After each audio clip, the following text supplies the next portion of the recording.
talk about before we start. Some motions in limine.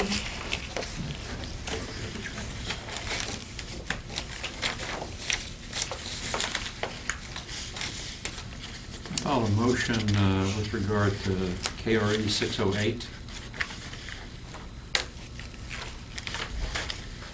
to limit a tax on a prosecution witness in the form of opinion or reputation for truth or untruthfulness, and to prohibit the defendant from raising specific instances of conduct for the purpose of tagging prosecution witness credibility. And that's basically out of KRE 608A and B. Until there's a specific offer, I don't think I can rule. I think that's the general rule, but it's, again, it depends on what context it's in and what other circumstances might arise, but I think that's the general rule. But usually I don't rule on until the specific questions asked. Is there anything in particular that you would direct toward that specifically? Or?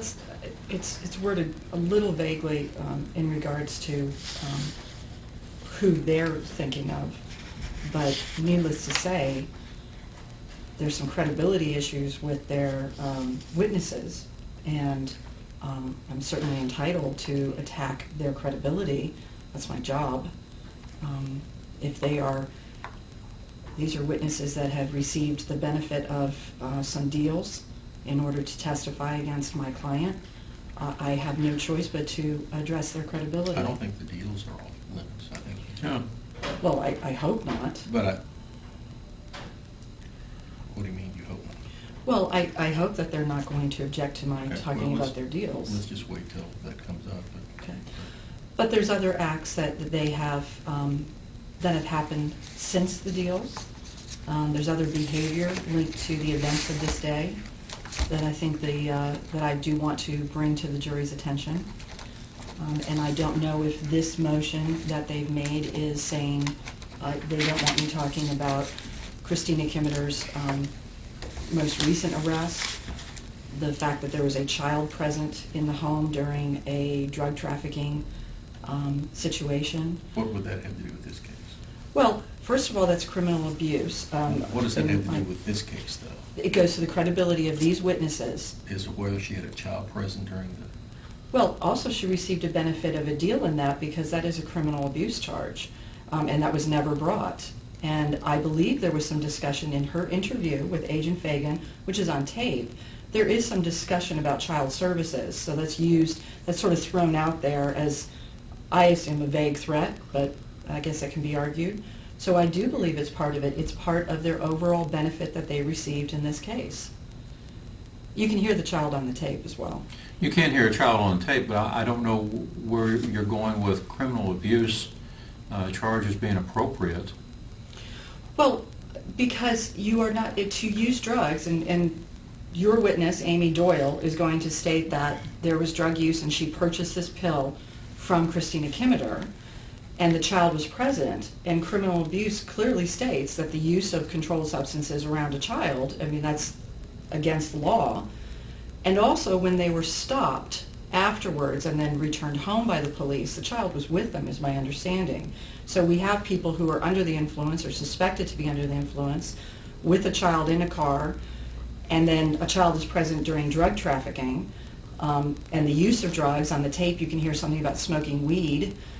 So that, all I'm saying is there was no follow-up on that when that should have been addressed, and I think it goes once again to show you call it nullification, and I understand that's been an argument. This is to show my motive for why the police would wrongfully target. Why would they wrongfully target my client? Because of these things, because their motivation is their truck and forfeiture. And their motive is proven by the fact that they would ignore other things. I can't say anything other than in general, if you have good reason to ask questions about this person not being charged with things that is an inducement or motivation to testify, I'll likely allow you to bring that up. If it's totally unrelated, she pulls the wings off butterflies or something like that, that doesn't to me, that's an attack on character that wouldn't have anything to do with it. And it's hard for me to know until a specific question is asked. To be honest with you, I don't know anything else about Christina Kimmerer prior to this day. I really don't. Everything about that is stemming from what I've heard on the tape and her interviews. I know that she's had some problems since that. I understand about that. But her life prior to that, I don't know anything about it. But Corey Watson, there is another issue when it comes to that. And the problem with Corey Watson is, my understanding, he has a felony conviction, and I believe he received some assistance. I've been asking for this for a while.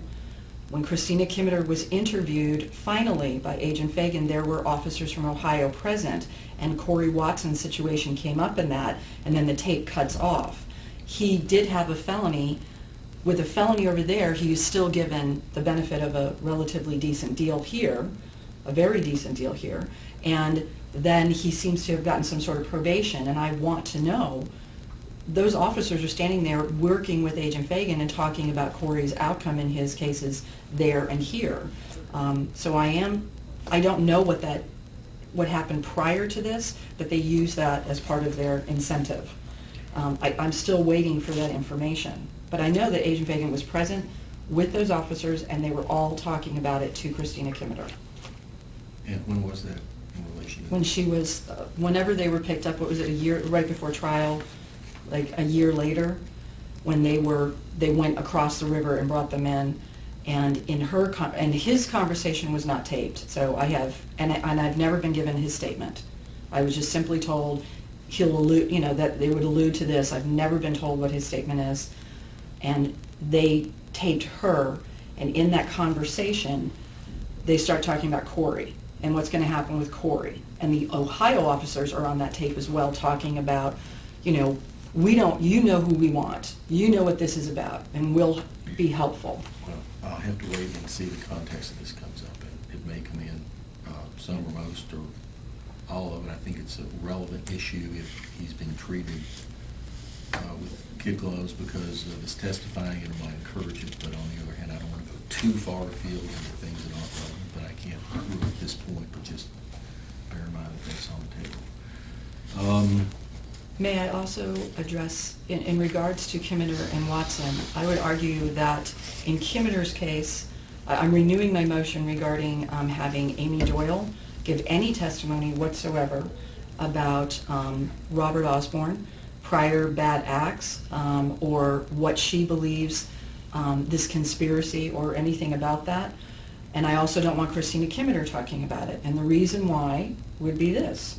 I don't believe that they took a plea, and they are not the co-defendants in a conspiracy. They took a misdemeanor plea. That was accepted. And therefore, if the Commonwealth is trying to say, well, Christina Kimmerer was a conspirator, and therefore, if she wants to talk about what happened, then she can say, oh, well then Robert did this or Joey did this. Well, that's not what she pled to. That's not what she's been found guilty of. So to me, she no longer gets to testify as a co-conspirator when she wasn't found to be one. All right, I'm going to overrule. There's a motion in here about jury nullification. Both have acknowledged that you can't argue jury nullification, so let's not talk about that one. With regard to the lab person, I agree with you that the Commonwealth didn't specifically address the question that I had, which was what efforts were made to bring Ms. Bailey, Jody Bailey, back from Florida. I'm assuming from their silence that they did make any effort. That they found out she was out of state and didn't bother to issue a subpoena or try process. And for appellate purposes, the closer this is to the, what was the case that was cited? Brown. And I had not read that case prior to being cited. I can't cite it as precedent, only as for its predictive value and how the Supreme Court, and I do note that it's a Supreme Court of Kentucky case. I'm somewhat surprised it wasn't reported or there hasn't been any other case on that point. It seems like to me it's a significant case. I'm inclined, based upon that, unless you have some other case law to the contrary, to only as predictive value figure that that's what the Kentucky Supreme Court believes the law to be. And obviously, the closer the facts of this case are to the facts in that case, the more likely I would be to go along with what that case says. We haven't had, is it Matt Cross, the person who's supposed to be here? Matt Cross is one of the people from the lab. He's the one that retested the pill and retested the mass spectrometer vial.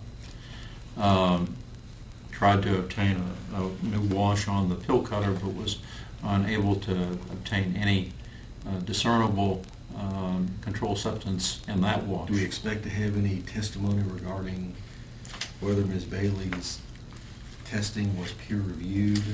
I have also under subpoena Larry Boggs, who was her supervisor at the Eastern Lab, and I would expect him to testify that he conducted a peer review of her testing that was done. Near in time? Yes, Your Honor. That seemed to be one of the things in Yes, your Your Honor. motion and in the Brown case, that it was done within 3 days or something, although. Well, I would argue that this case is not similar enough to Brown. I understand the peer review within a few days. What I do not understand is if this was so reliable, why it needed to be retested. I think that goes into my argument that I think there's more to this, and I have some questions about quality of work, and I think they're valid. Why do you retest something? Brown didn't have to retest anything. Why do you retest something if it's a perfectly satisfactory result? And I think the reason they retested it goes to the quality of the work. Well, I can tell the court and counsel that the reason they retested it is I asked them to retest it because we no longer had that lab person available. Now, I may have been wrong in asking for that to be retested, but that is what we have routinely been doing when we have lab people who leave the employment of the state. Well, that sounds like you anticipated not trying to bring her in over a year ago, which that was sort of a preemptive move that I don't think that was appropriate. So at that point, we were already saying we're not going to try to get her. We know she's gone. We're not going to try to secure her and say, by the way, you've got an open case. You're going to need to come back and testify on that. So it was already done that we're going to pretend like that didn't happen. And we're relying on her test though on the residue. So I don't believe that's appropriate. I think that goes to show that you intended all along to have Matt Cross redo this and testify, and unfortunately you weren't able to have any extra residue because there was some quality control issues, and that's what I'm having a problem with. I don't see how he can testify as to her work. There was no quality control issues here. Where is? How will we know? When is Mr. Cross subpoenaed to be here? They're subpoenaed to be here today. Based upon the way that we handle these cases, I'd contacted them yesterday and said that we would need them about 2 o'clock today. And what about the other person? Larry Boggs, supervisor at Eastern Lab. And what time is he supposed to be? Same time. We may take them up in chambers prior to letting them testify. Well, in that case, I would ask that Mr. Boggs bring Jody Bailey's employment records with him. Okay, you subpoena those. After the trial schedule to start, for you to ask that is a little odd. Did you make any effort to subpoena Jody Bailey? No, Have you spoken to Matt I was Cross? waiting to see if the Commonwealth was going to Okay. be Have you ordered made to any bring her effort? in. I'm just asking, did you make any effort to subpoena Jody Bailey? No, Did you make any effort to contact Matt Cross? I did speak with Matt Cross, and I had an investigator on the line with me. And did you speak to Larry Boggs? No, I did not speak to Larry Okay, Boggs. supervisor, okay. We'll take this up probably at lunch with regard to any similarities or differences in the Brown case. Or if you want, perhaps we can contact Larry Brown or Matt Cross and ask them to be here at lunchtime.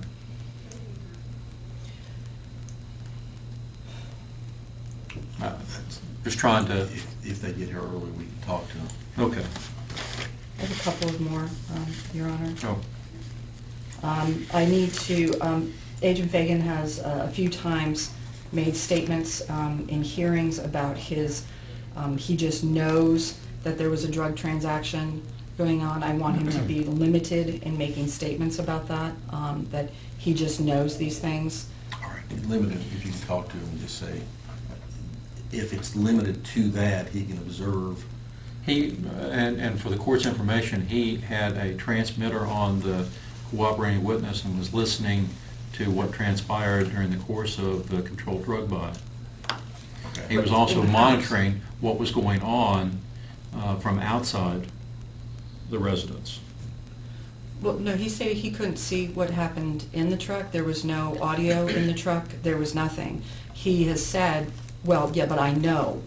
I just know these things. So that, I think, is inappropriate to say that he just knows these things.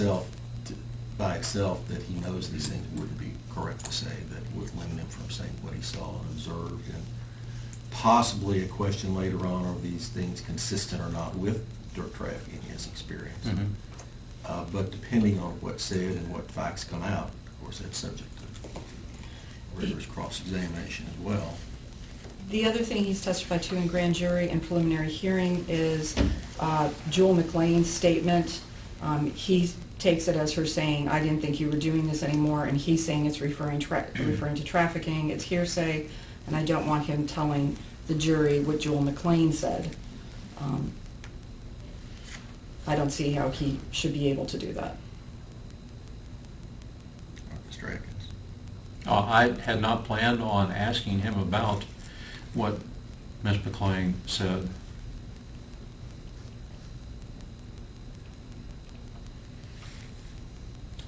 All right, so unless there's further motion, if you just have him not mention that, unless there's, that becomes,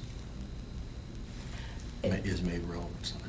Okay, if I could just have some clarification on Amy Doyle. I know that you had ordered before about what she can talk about. Can you please advise me as to what she is going to be allowed to discuss? Because the one area, of course, is I don't want her talking about what Christina told her, what was said on a phone call.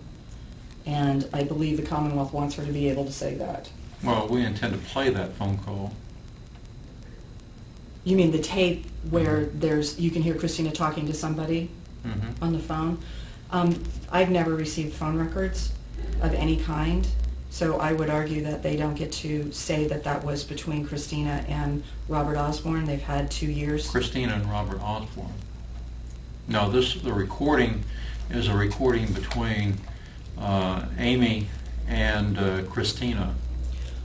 Right, but it's about a phone conversation, and in prior hearings, what has been said is you want Amy to testify about what Christina told her about the phone conversation, including who that is, and yet there's no record of that phone conversation between Christina Kimmeter and Robert Osborne. I've never been presented with any records, so I don't believe you subpoenaed the phone records in this case. We do not have phone records, and the only phone conversation that is a recorded conversation is Christina Kimmeter telling Amy that because Amy wasn't there, it's going to be not here because Joey wouldn't have waited for you. And that's difficult to hear, but in that conversation, Fagan says to her, who's she talking about? And she says, Joey Osborne. I don't believe she can say that because there's no connection to that and you have no phone records. So what I'm trying to keep Amy Doyle from saying, I know that was Joey Osborne, when you can barely hear that name, and then based on what? It's based on because Christina told her that in another conversation? I don't see how that can come in, and there's no phone records to support a conversation between Christina and Joey. Are they both here? Yes, I'll likely vote in if they're both here and ask them. they're both here to testify. But how can Amy Doyle testify about what Christina told her and say who that is when there's nothing to support that? I don't know. I don't know how she can say that. I mean, I don't know what her basis is for it. But if she has a basis. And again, the telephone conversation at the beginning of the recording, which is about 43 minutes. All of it relevant? for what you can hear, but there is a recording that's about 43 minutes. Is all the 43 minutes relevant to be played? I do not know whether it is or not, because much of it is idle chit-chat, waiting on Joey Osborne to arrive to make the delivery. That's what I'm talking about. This, like, who's going to say that they were waiting on Joey Osborne? Amy never had direct contact with him. At best, they're saying Joey had contact with Corey, Corey had contact with Christina, Christina had contact with Amy. How does Amy Doyle get to come in and say, I know Joey was involved in this when she had no direct contact with him? That's the problem. How do you to get around that? She would have had to listen to the conversation with Christina and Joey if it occurred, hear that entire conversation, and then have Christina repeat it back to her. So I don't believe Amy gets to say what Joey was doing. I think she certainly gets to testify that she spoke with Christina. Christina said somebody named Joey wasn't going to wait if she listens to the tape and says that's what was said to her. But I don't believe she can say that is definitively Joey Osborne when she never spoke to him. Is that sufficient to recite that rather than play 43 minutes? And then have, if Christine Kimmerer would identify the Joey? I don't have any problem in not playing the audio recording, with the exception of the first portion of it, which is clear, where you can hear the telephone conversation about her getting ready to arrive there, going to the location. But I don't have any problem in not playing the rest of it, because it's basically idle chit-chat, waiting for delivery. I think they need to hear the whole thing, start to finish, because I think it goes to show what was going on in this house, that there was people partying, there's some discussion about that, there's a child present. In addition to that, at the end of it, when she comes out, she says very clearly, who'd you get the pill from? Christina Kimmerer. Boom. Now you can hear Fagan asking all sorts of questions because he's got his eye on that truck, and he's talking about that, which goes to my motive for him choosing the wrong You can guy. play as much of it as you want. If you think the rest of it needs to be played, in I think fairness to play it off, then you. It's a controlled buy. I think they have to hear the entire beginning of it and the end of it. And I understand there's a lot of garbage in between, and once that gets started, I mean, maybe we need to go to when she comes out. But I do think that if you're doing a controlled buy, you have to, the entire process has to be presented. It doesn't have to be if it's a waste of time for the jury, and I don't know whether it's a waste of time or not, but if the Commonwealth wants to play part of it, you may either play the rest of it or selected parts that you think in fairness ought to be played. If you think the whole thing should be played, I'll let you play it. I'm somewhat reluctant to have the jury hear static and things that don't have anything to do with it, if you can skip to a certain part. But if you think it's important to put in, I'll let you put it in. I guess my question then, Judge, is going to come down to this. We're saying this doesn't have anything to do with it because Robert Osborne is not involved in that taped buy. He's not at all. So we're saying he's not involved in it, so really we're just going to be listening to all these other people do this trafficking and whatever else they're doing. So to me, that goes to my argument of then why does Amy Doyle get to testify about anything to do with Robert Osborne when she had absolutely no, she can certainly testify Christina gave her something, but how can she testify about my client when she has nothing to do with that? What are you planning to have her testify to with regard to Mr. Osborne? That she was making a controlled drug buy through the Kimmerer and Watson. That she would testify that they did not have the controlled substance that she was purchasing, that they were waiting on delivery to occur. The delivery was made, she made the purchase. Is she going to mention Joey Osborne?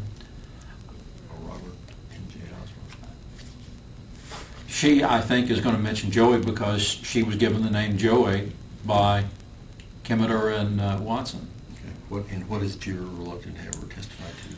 Well, saying that Joey, if that's the case, if she heard Joey, that it's Robert Joey Osborne, at the end of the tape she says, she didn't see him there, and I do think that's important to hear, but she's asked about, did you see a red truck, did you see a red truck? But she didn't see what went on and she didn't see anything, and she says that. She says, Christina, I don't know There's no discussion about where did Christina get the pill from. There's this discussion of who sold you this drug, and she said Christina Kimmerer. That's it. Okay, I mean, I think that's valid to play. I think that is, Although, if we need to go through 25 or 30 minutes of the stuff in the middle, I don't know. If you want to play it, you can, but certainly I'll let you play the last part. Yeah, I think that last part goes to show that she's saying Christina, but not him. I just don't want her, I don't want her speculating, and I think that the Commonwealth has asked that she be able to do this previously, Okay, saying there's a conspiracy. I don't think it, well, She's I not in haven't the gotten the conspiracy. sense that she was the one alleging the conspiracy. I thought it was the Commonwealth's other witnesses. Primarily, it'd have to be, I assume, Kimmerer or Watson or somebody that would have had contact with him directly, and not Amy Morgan if she didn't ever see him. Right, Corey Watson is the one who was going to say he had direct contact. Christina Kimmerer, I don't know how she can say she had any contact when there's no phone records. I don't want her saying she had a phone call with him. If you can't back that up with phone records, I don't want her saying Christine that. Kimmerer? Christina Kimmerer is the one who allegedly had a phone conversation with my client. There's no records to support that.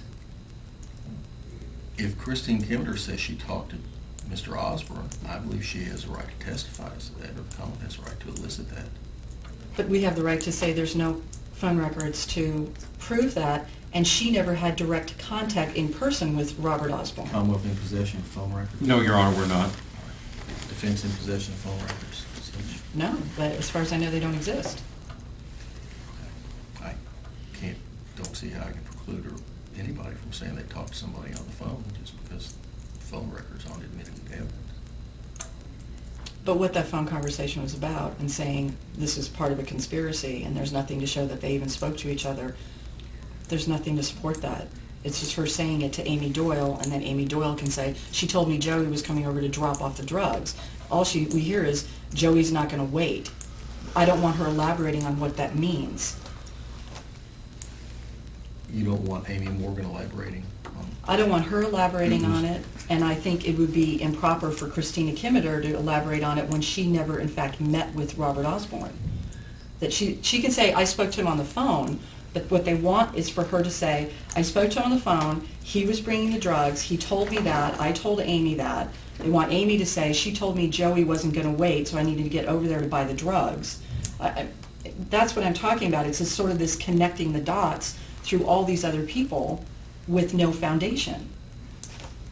We'll see if the foundation's laid. If she talked to him on the phone and she knows his voice and so on, I would think that she'd be able to testify that she talked to him, whether or not there are records or whether or not there was a recording of the conversation. Well, there's no recording of the conversation between Kimmerer and Osborne, none. Okay, right. It's only a phone call between Amy and Christina. So you're saying if two people speak on the phone, one person should be allowed to testify in court, I spoke to this person on the phone, here's what was said, unless there is either, number one, a recording, or two, phone records showing that the conversation took place? Well, if you're going, I think you have to lay the foundation that you have to support that allegation. Because what we have is With her Christina testimony? telling Amy, she can testify, and I understand that. She can testify as, she's being held as a co-conspirator. I argue she's not anymore, but that being said, she tells Amy, I had a conversation with Joey. I don't see how that gets to come in. I don't see how Amy gets to testify about what Christina told her about Joey, other than she said that to me. Who is that? She can't say who that is. Who is Joey? She can't say who that is. Who can? Amy cannot say who that is. I wouldn't think she would. All she'd be able to say is it's Joey, Right. unless, I mean, I don't see how she can say Joey who, or Joey's last name, or his real first name, or anything. But on the tape, Fagan says to her, and who's she talking about? And then she says Joey Osborne. But she doesn't say Joey Osborne in that. I don't want that coming out. That's Amy Doyle's testimony, where he's asking her, who is she talking about? There's no foundation for that. So she's going to be saying she's talking about Joey Osborne, my client, based on prior bad acts, prior knowledge. How does that come in? And then Christina's going to say, How I is she had a supposed to conversation know? with him, but there's no record of it. Based upon her being told that by Kimmerer or Watson. But you don't hear her being told Osborne by Kimmerer. You hear a very quick, it sounds like Joey kind of thing. I mean, that name. but you don't hear anything about Osborne. You don't hear Andy's pulling up in a red truck, and that's all given by Fagan. So how, if we play that tape, it's going to be, and who's she talking about? Joey Osborne. How does that possibly come in? So you don't want the tape played? You have to play the tape of the undercover buy, but you can't leave in her saying she's talking about Joey Osborne based on what? Based on her prior experience with him, which is a prior bad act. I think you would have to lay a foundation as to how she knew, if she knew, before even that part of the tape were played. Because just because it's on a tape doesn't mean that it's not hearsay and automatically comes in. Right. But she'd have to have some basis, and I don't know if she has any other basis. It doesn't sound like she does, but if, on the other hand, Ms. Kimmeter told her, then I would assume Ms. Kimmeter could be asked. And then if it becomes relevant somehow as to identification, everybody's here to be cross-examined. But I don't disagree with Ms. Lukensato's assertion that unless there's a foundation by Amy Morgan as to how she knew that it was Joey, and certainly not me, hasn't been any evidence put on that it's Joey Osborne. So if the tape is played, we're going to have to deal with the fact that Agent Fagan asks Amy Doyle who's she talking about, and she says Joey Osborne, or he says something about Osborne. I mean, how will that be handled? I don't know. Whoever plays the tape, if they're going to play the first part, but if you're going to play the last part, that'd be up to you to get that redacted.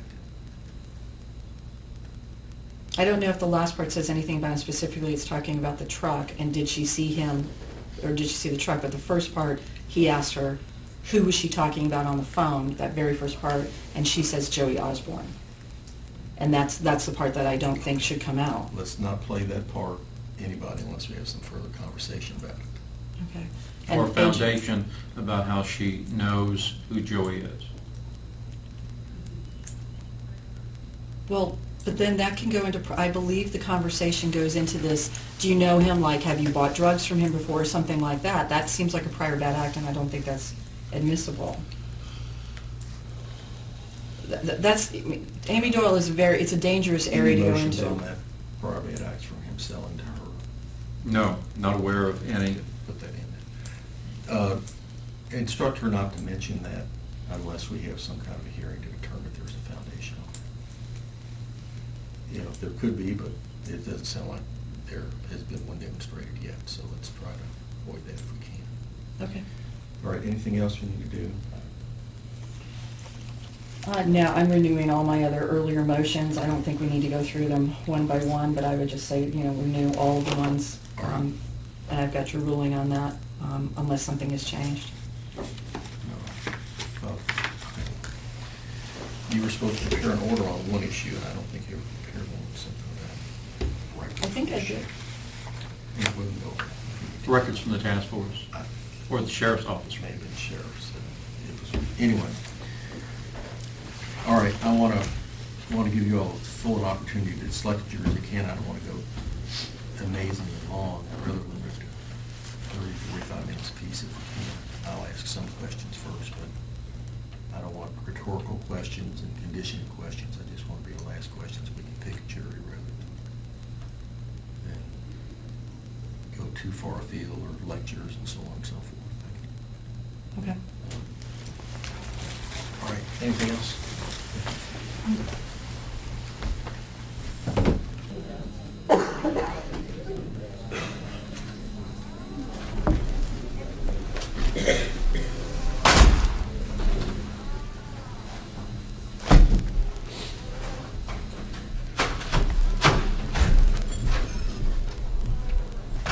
Hey Alex, how are you?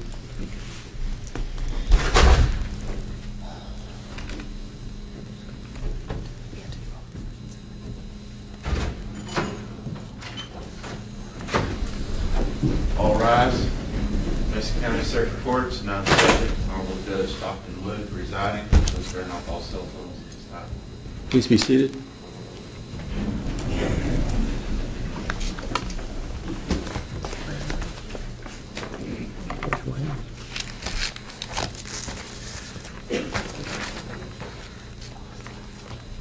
Ladies and and gentlemen, we have a case today, Commonwealth of Kentucky versus Robert M.J. Osborne, 08 CR 111.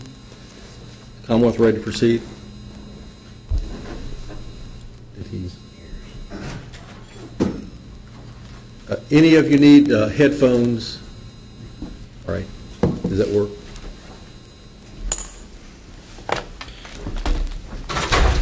Put on.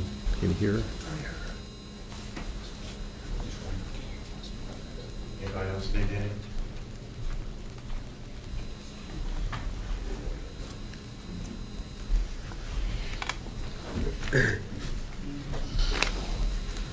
Those work? Can you hear with those? Okay. Commonwealth ready to proceed?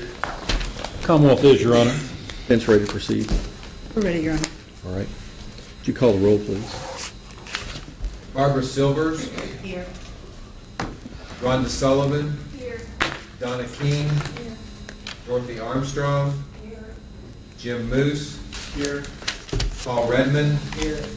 Kathy Bradford. Kathy Bradford. Rhonda Washington. Rhonda Washington. Edie Davis. Here. Harold Reitz. Here. Rita Morgan. Here. Terrence Breckenridge. Here. Herschel Cooper. Here. Faye Dixon. Here. Linda Bowery. Here. Rhonda Chasteen. Here. Jay Mitchell. Here. Rita Hamilton. Here. Charles Thornton. Here. Kevin Clark. Here. Larry Hickman. Nicole George. Here. Natalie Snyder. Here. Bob Bradford. Here. Judy Hines. Here. George Newdigate. Here. Jessica Sanders. Here. Roger Hughes. Here. Chris Coppola. Here. Christopher Robinson. Here. Toddy Dugan. Here. Charlotte Poe. Here. Davis Lindsay. Here. Whitney Commodore. Whitney Commodore.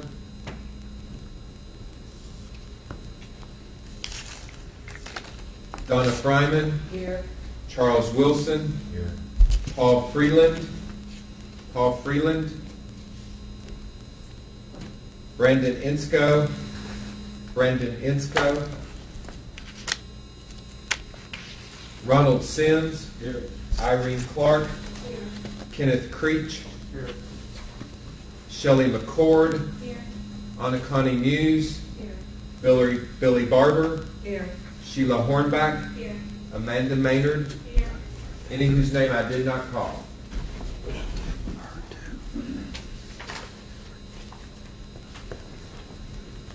Could I have all the jurors please raise your right hand? Do you solemnly swear or affirm to give true answers to the questions which will be asked of you at this time concerning your qualification to serve as a juror in this case? Do you? All right, let me ask you this first. Any of you moved out of Mason County since the last time we met? All right, let me ask it a different way. If you live in Mason County, raise your right hand. Okay. Did you back in the Bengals jacket, did you raise your right hand? No, sir. Are you a witness? No. Or do you live in Mason County? Are you a juror? Just a spectator? All right. Okay. All right. Ladies and gentlemen, again, we have a case which is scheduled the last 2 days. I think it will go beyond today. For that reason, I'm going to attempt to seat an alternate juror to have 13 instead of 12 if we have enough jurors to do that. What I'll do is to have the clerk call 31 names of people to come up and be questioned initially. It's very important for the ones called up here as well as the jurors whose names have not been called to listen to the questions, because invariably some of the 31 will be excused and some of the ones in the back will be called to come up, and rather than repeat every single question that's been asked of the 31, in all likelihood will say, would you have had any answers to the prior questions that would require a discussion? So it will be important for all of you to listen. If I can have you call 31, please. As your name is called, if you can please come forward.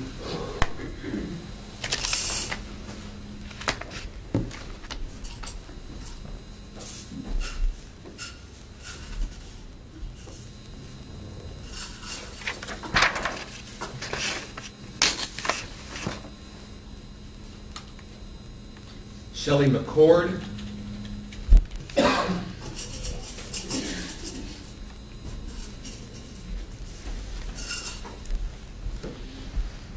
Dorothy Armstrong.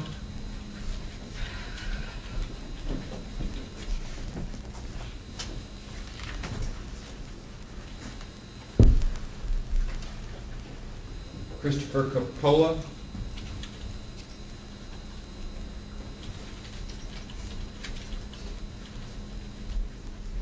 Barbara Silvers.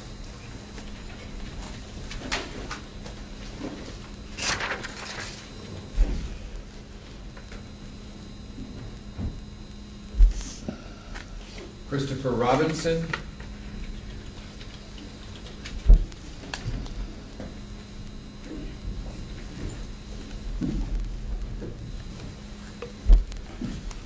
Paul Redmond.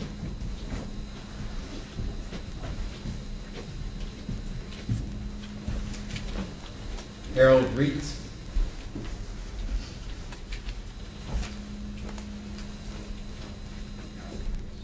Jessica Sanders.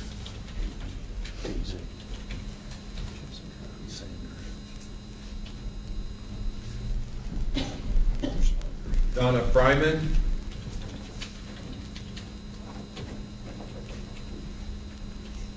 Irene Clark.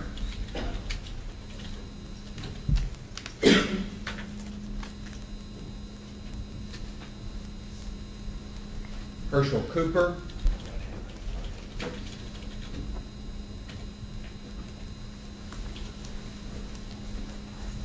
Linda Bowery.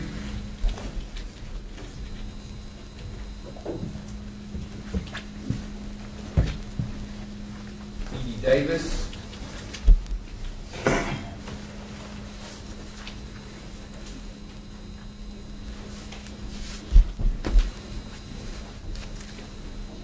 Sheila Hornback.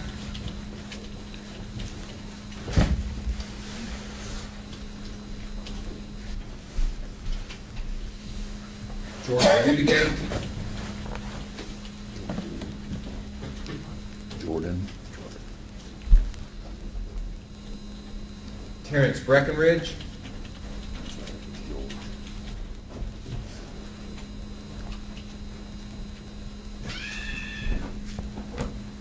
Anna Connie Muse.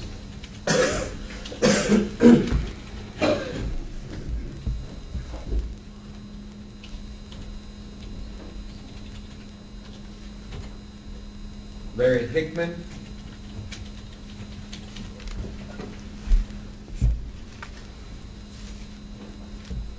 Davis Lindsay.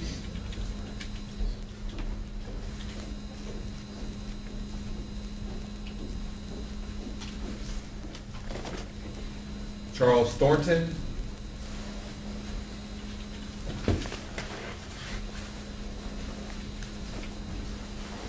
Charles Wilson.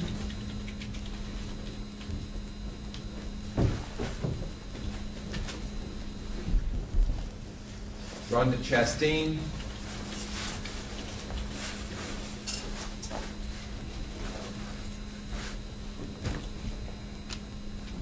Faye Dixon.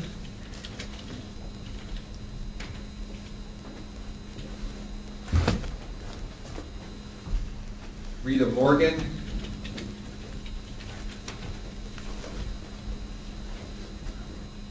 Rita Hamilton.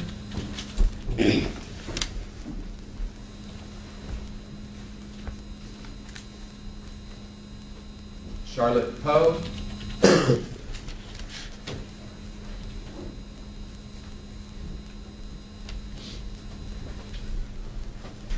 Billy Barber.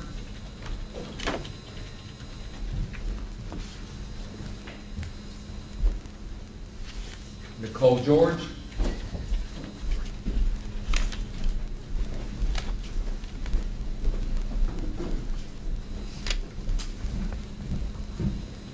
Jay Mitchell,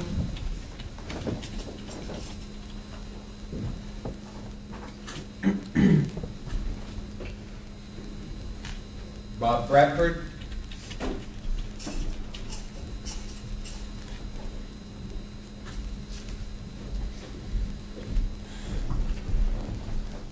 Amanda Maynard,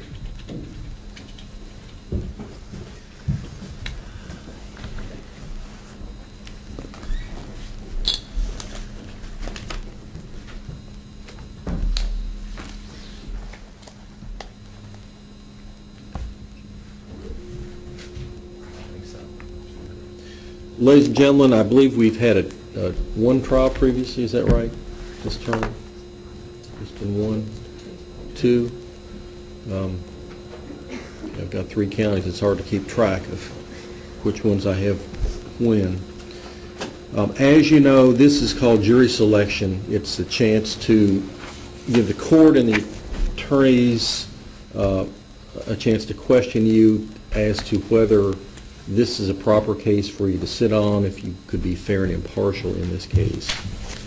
As you also know, the attorneys can address you in open court, but they're not allowed to address you outside of the courtroom. So if you happen to see any of them and say hello or ask what time it is or comment on the weather or anything else, they would probably be very uncomfortable and couldn't respond. So please bear that in mind. It's not to be rude to you.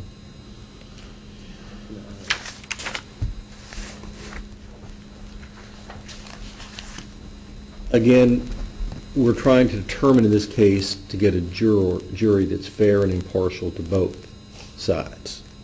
And we'll ask you some questions with regard to that. Just because you may know some of the witnesses in the case, just because you may know some of the parties involved in the case, doesn't necessarily exclude you from serving. Just because you may have read in passing about the case somewhere, heard about it, also doesn't necessarily exclude you unless your relationship with a witness or a party or an attorney is such that it would affect your impartiality in the case. And really, you are the only ones who can determine that. It doesn't mean you wouldn't be a good juror or wouldn't try your best, but there are some cases that you shouldn't sit on because of what you know about it or your relationship to the people involved in the case. Let me ask you this first. Any of you currently represented or been represented in the last 2 years by either Ms. Lubenzado or Mr. Atkins? I will introduce them at this time. The defendant in this case is Robert M. Joey Osborne. Mr. Osborne, if I can have you stand, please, sir. Thank you. He's represented by Honorable Alexandria Lubens-Otto, who is seated with him. And the Commonwealth is represented by Assistant Commonwealth Attorney Gary Atkins, who's assisted by Bob Trivy, Commonwealth's detective, and Agent Tim Fagan, I believe, is also sitting with them as well. Having said that, has any one of you been represented by either of these attorneys in the last 2 years? Has either one of you had a close family member or close friend represented by either of these attorneys? Has any of you been a victim of a crime or otherwise worked closely with the Commonwealth's Attorney's Office in the last couple of years on any matter that would affect your fairness and impartiality in this case? All right.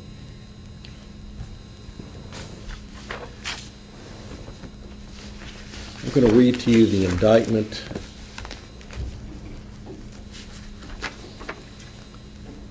in this case, and I want confirmation from the attorneys. It's dated December 12, 2008. The superseding. All right. Commonwealth of Kentucky versus Robert M.J. Osborne. The grand jury charges in Mason County, Kentucky. On or about June the 9th, 2008, the above-named defendant, count 1, committed the offense of complicity to trafficking in a controlled substance, first degree, when he knowingly and unlawfully was complicit with others to traffic in a controlled substance classified in Schedule 2 as a narcotic drug, to wit, he sold oxycodone to another or provided oxycodone to others and obtained $100 that was paid by a cooperating witness. Count 2, committed the offense of possession of a controlled substance, first degree, when he knowingly and unlawfully was found to be in possession of a controlled substance classified in Schedule 2 as a narcotic drug, to wit, oxycodone. Count 3, committed the offense of possession of drug paraphernalia when he knowingly and unlawfully was in possession of certain items of drug paraphernalia under the provisions of KRS 218.8.500, to wit, a blue pill cutter and 2 pieces of metal hose clamps. Against the peace and dignity of the Commonwealth of Kentucky, a true bill signed by the foreperson, presented by the foreperson of the grand jury and received from the court, filed in open court this 12th day of December 2008 by the clerk. Having heard that, any of you know anything about this case?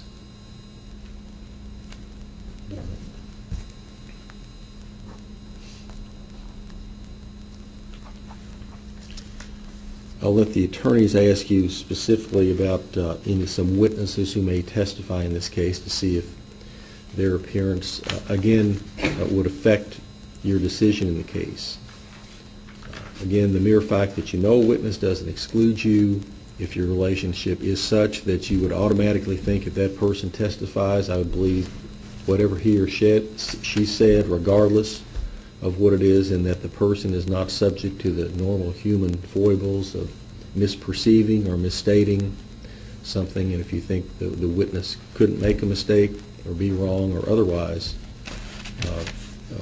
give wrong testimony, then you might be excluded from serving. But the mere fact that you know somebody doesn't necessarily exclude you from that. This, again, will be a 2-day trial. Is there any one of you that thinks that you cannot serve in this trial for 2 days? All right. Capola, could I have you come forward, counsel?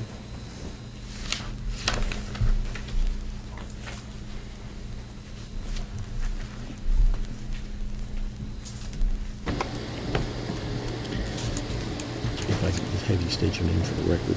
Christopher Capola. Okay. What's your issue? It's hard to say this, but last Friday my wife told me that she didn't love me anymore, and she wanted a divorce. So, I've got a lot on my mind. Sorry to hear that. It appears to me that you may have your mind on other things today. So and wouldn't be able to I concentrate. take this duty seriously, and I don't think I can give it my proper attention. Sir, I will excuse you from serving today under the circumstances. So you're free to go. And I'm sorry that you're going through this, sir. Okay. You're free to go. Thank you.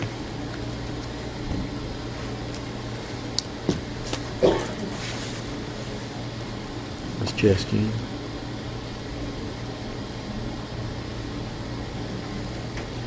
If I can have you state your name for the record. Rhonda Chastain. What do you have? My daughter's out of town today, and I have to pick up my granddaughter at 3 o'clock, and I have someplace else I have to get her to, so... Don't have anybody else that can pick her up?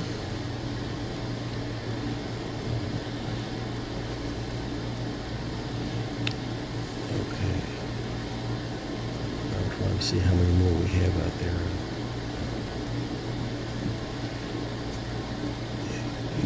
Nobody else can pick her up for you? I really don't think so, because David's got meetings all day today, so I can't have him to do it. My mom can't drive because she has macular degeneration, so there's really nobody else. And her dad's working too, so... How old's your granddaughter? She's 2. And I didn't know if it's going to be a 2-day trial. I didn't know if it would be done by 3 o'clock to... I would doubt it. Yeah. All right, I'll excuse you. Okay. Thank you. Thank you. Let's next step here for just a minute. Anybody else of... Yes, sir? You want to come up, please, sir?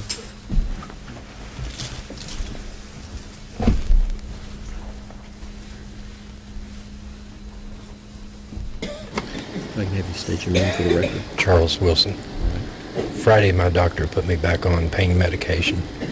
for my leg, hydrocodone, then it may impair my decision, make a good decision. Okay. You're on it now? Huh? You're taking pain medicine Yeah. now? Do you think it does affect your ability to concentrate or affect your ability to make Probably. a decision in this case?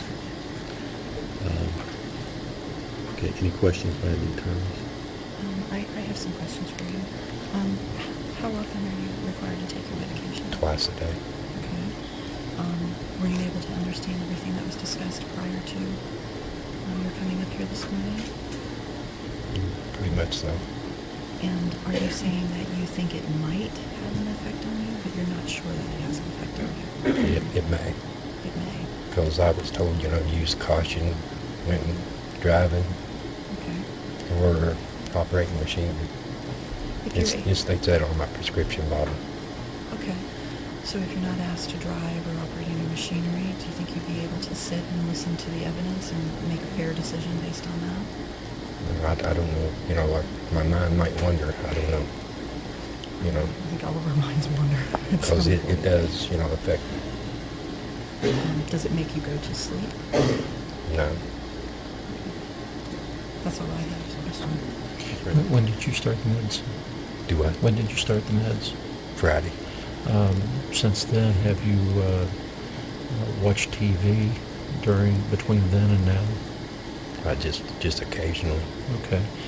Have you occasionally, when you have watched TV between then and now, have you lost track of what was going on the show because of your medications? A lot of times I just turn, and just look out the door. Okay. Have trouble concentrating on the TV show then? Yeah. Thank you. All right, Mr. Wilson, I'll excuse you from serving today. Okay. Thank you, sir. Just You're go free to on. go. Yeah, thank you. All right, anybody else? All right.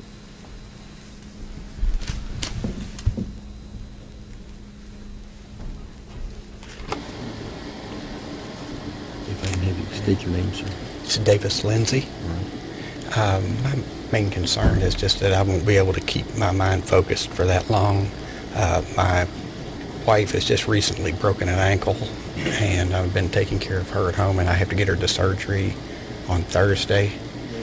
And then my mom, who is living in Houston, Texas with my brother right now, is recovering from 2 broken hips and a broken wrist. And I got a call last night that the nursing home called and said her blood pressure dropped real low and didn't know if she was going to make it through the night. Well, she's stable this morning, but I've just got a lot on my plate, and basically it's just a matter of, I don't know if I can concentrate for 2 days. All right, any questions? No. But I mean, if you deem that I will, I'll do my best to Well, do that. only you can say that.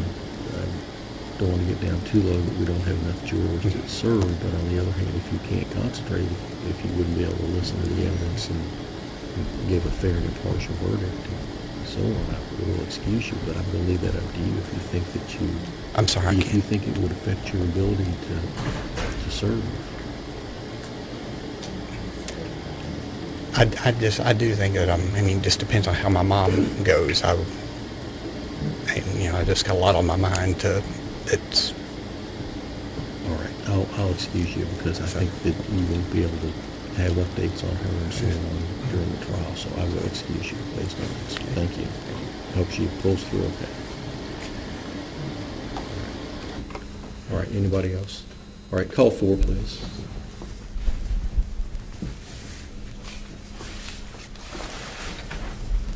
Toddy Dugans.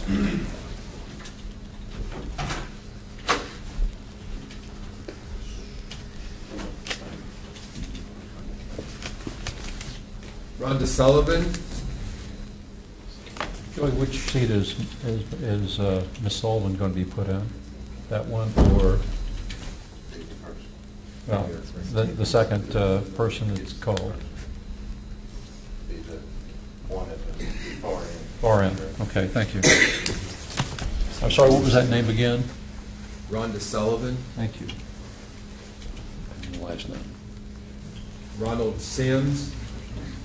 Who was the first person called?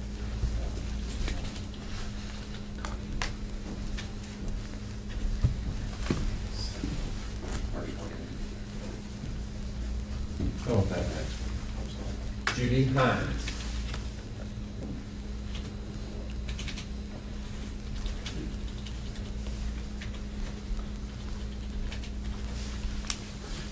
Clerk, who was the first name called in the replacement? Who was the first name? Toddy Dugan. Thank you.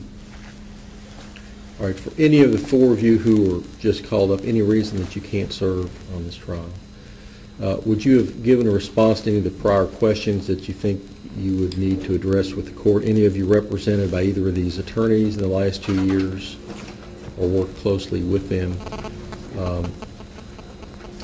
Any of you know anything about this case? Okay. All right. Thank you. Mr. Atkins, you may ask. Thank you, Your Honor. May I step in my office for a moment? Yes, sir. Thank you.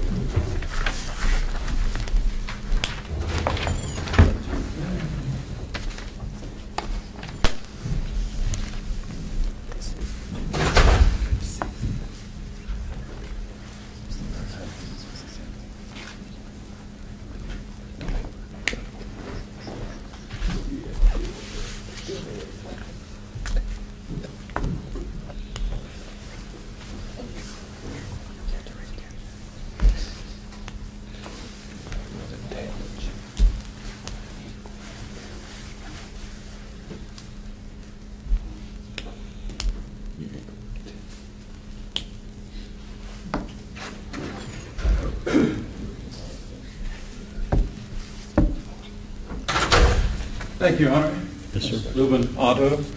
Ladies and gentlemen, good morning. Good morning. How are you all today? You have that list of the witnesses. Thank you.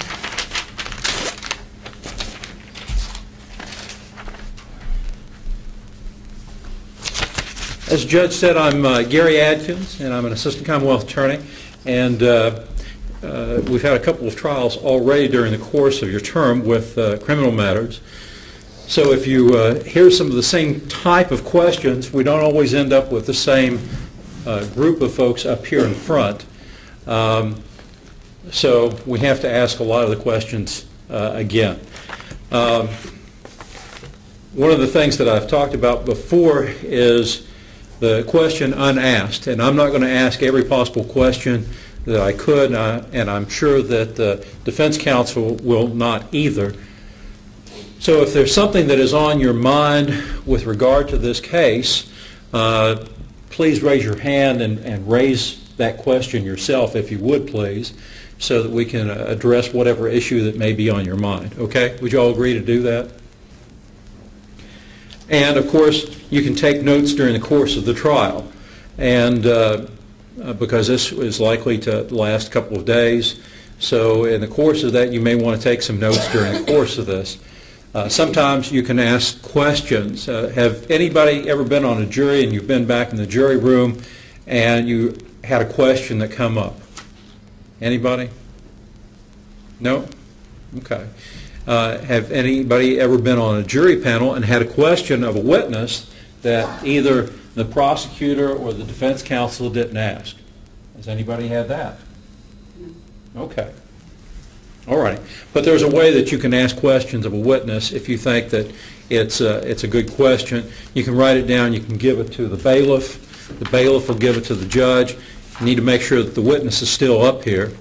And we can look at the question, see if it's a question that can be asked. And if it can, then we'll ask the question. Okay? Does that sound easy? So. Okay. Let me go through some of the witnesses and see if you know these folks. The judge introduced already Tim Fagan, Agent Tim Fagan. He's an agent with the Buffalo Gateway Narcotics Task Force. Does anybody know Tim? Okay. Yes, ma'am. You can sit down, Tim. Miss Fryman? Are you a close friend or family member of his? Okay. Are you an acquaintance? Okay. Know each other, know him to know who he is? Okay. Could you listen to any testimony that he has, make a fair and impartial decision? Okay. Thank you, ma'am. Is there anybody else that knows Tim? Yes, sir. I was a delivery driver for UPS for years, and I had delivered to his house before, and just know who he is. Okay. Could you listen to his testimony and be able to make a fair and impartial decision? Thank you, sir. Anybody else? Yes, ma'am. My husband has found work with him. Okay. And the fact that your husband has worked with him is it in the past or now? Ongoing. Ongoing. Is that with the fire department? Police department. Police department. Okay. Are you friends of his? I would say quite. Okay. Could you listen to any testimony that he had and make a fair and impartial decision?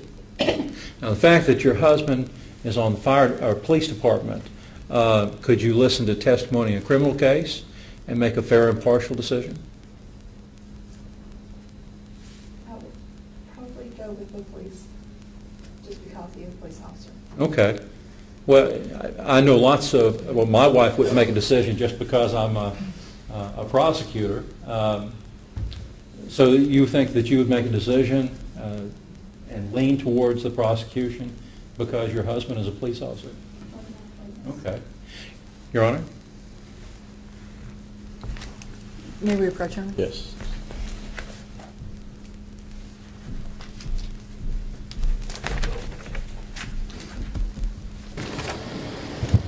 I think she pretty much stated she comes in with bias, which I would expect. Her husband's a police officer. One of the crucial things I'm going to be asking is it possible for police officers to be wrong? Is it possible for them to The motion is to exclude her for cause. I want to exclude her for cause based on what she stated. Which means under the circumstance that your husband has his ongoing working relationship with Mr. Fagan, I will excuse you from serving. And again, not because you wouldn't try your best to be fair and impartial, but probably a better case would be one that you should serve on this. Thank you, ma'am. You're free to go. Call one, please. Thank you, ma'am. Kenneth Creech.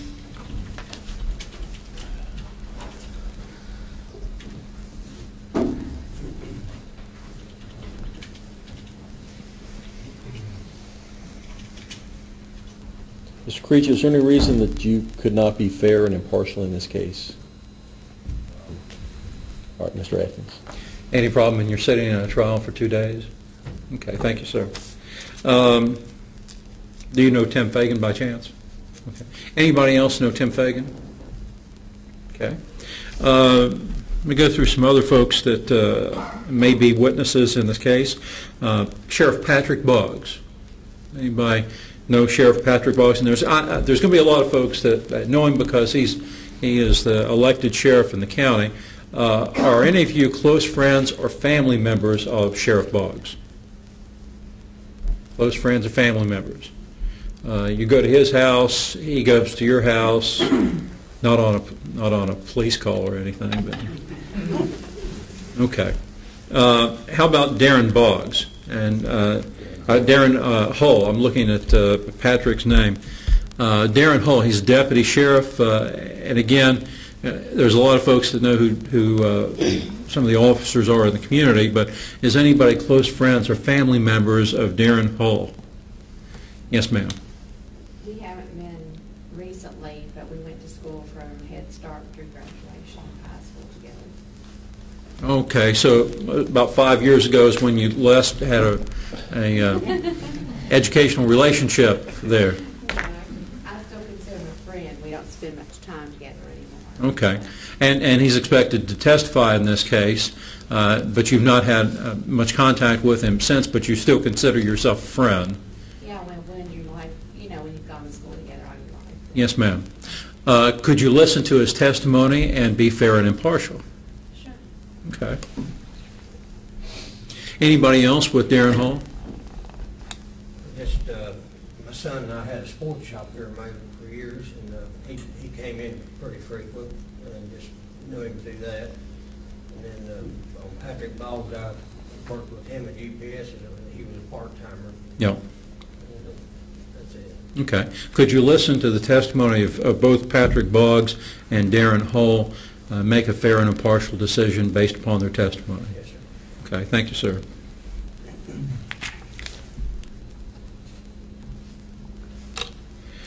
There's a couple of folks from the KSP Forensic Crime Lab. I want to mention, I don't think anybody would know who they are. Larry Boggs or Matt Cross. There's also a name from the Forensic Crime Lab that may be brought up. Her name is Jody Bailey. Anybody know her? Okay.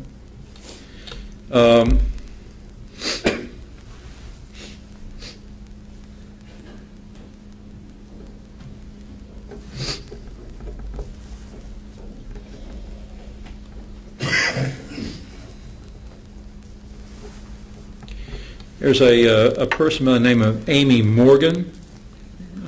She's also known as Amy Doyle. I can't remember which name was a maiden name. Does anybody know Amy Morgan or Amy Doyle? Anybody? Okay. Now, Amy is a convicted felon. Is the fact that Amy Doyle or Amy Morgan is a convicted felon, would that make a difference in your testimony, and listening to her testimony, making a determination on whether or not she's telling the truth or not? Would you be able to weigh her testimony accordingly? Would you all be able to do that? Okay. Does anybody know a Corey Watson? Went to high school over in Ripley. Corey Watson. Corey Watson is a convicted felon. Would you be able to listen to Corey Watson's testimony and be able to make a fair and impartial decision on his credibility and the like? Would you all be able to do that? Okay. Christina Kimmeter. Christina Kimmeter, I believe, also went to high school over at Ripley. She's expected to testify in this case. Does anybody know Christina Kimmeter? Christina Kimmeter. Okay.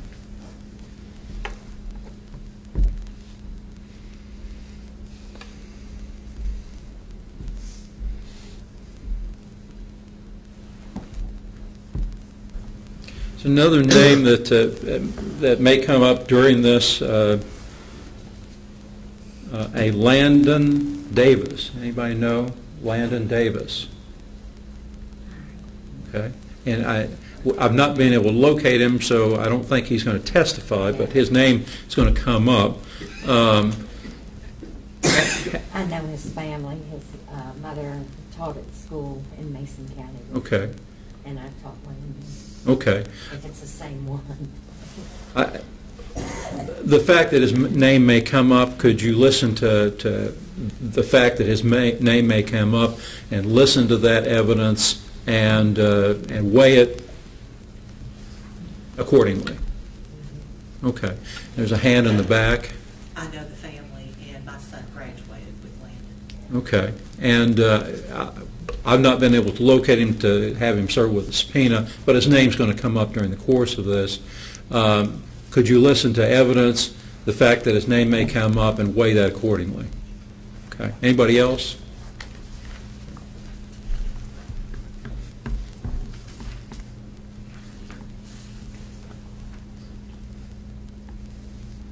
Okay. I guess pretty much the witnesses we have.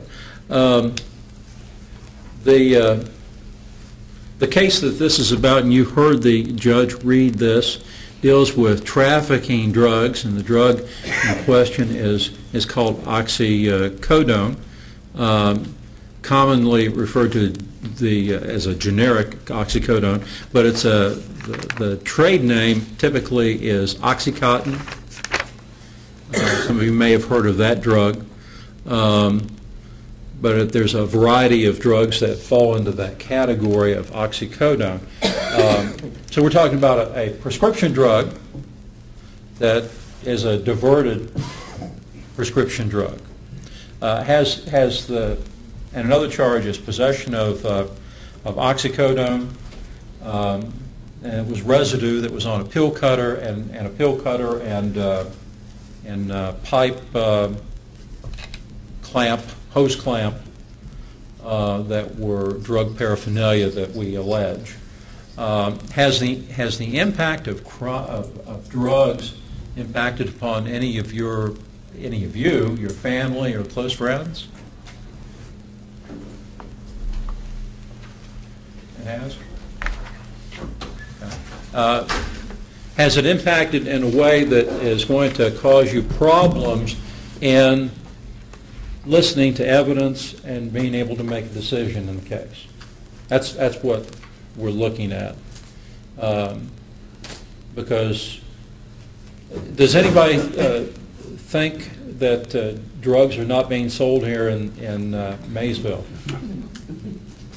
I hear some light laughter about that. So would you all believe that drugs are being sold here in Maysville, and not just at prescription pharmacies, but on the street? Is that a problem here in the community? I see lots of nods. Okay.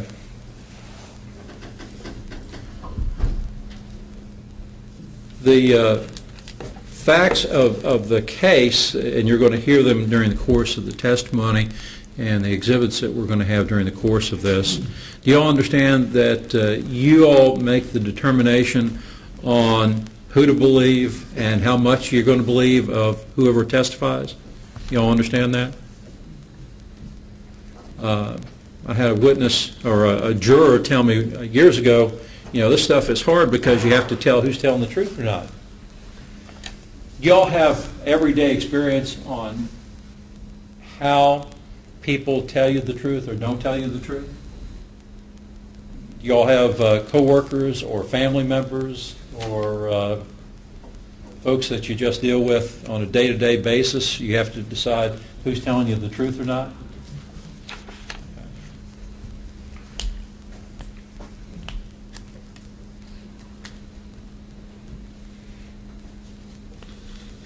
During the course of the case, we're going to have some folks from the lab that will testify about what the substances were that was recovered. Anybody watch CSI? NCIS, CSI, Las Vegas, Miami, New York. They're all over the place.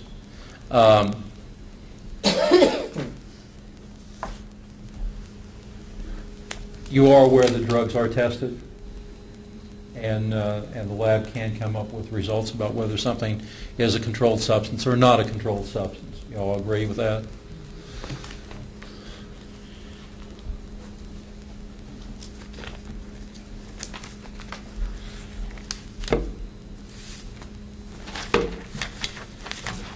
Does anybody know what the burden of proof is that the Commonwealth has in this case and in any criminal case that we have in this court or downstairs in the district court or any court in the Commonwealth of Kentucky? Anybody know what the burden of proof is? Reasonable doubt. Pardon me? Reasonable doubt. No. It is beyond a reasonable doubt. You're close. In Perry Mason and TV show, Perry Mason would argue to juries sometimes, and some of you remember Perry Mason show, would argue to juries that the defendant would say the prosecution has to prove my client guilty beyond a shadow of a doubt. That's TV. The burden that we have is beyond a reasonable doubt. Would you agree with me that the term reasonable doubt is a two-word phrase? Reasonable doubt. Would you all agree with me there? Now, I can't define for you what reasonable doubt is. That's something that you're going to have to define yourself. But the burden that the Commonwealth has is beyond a reasonable doubt. Would you all agree to hold me to that? Would you? Okay.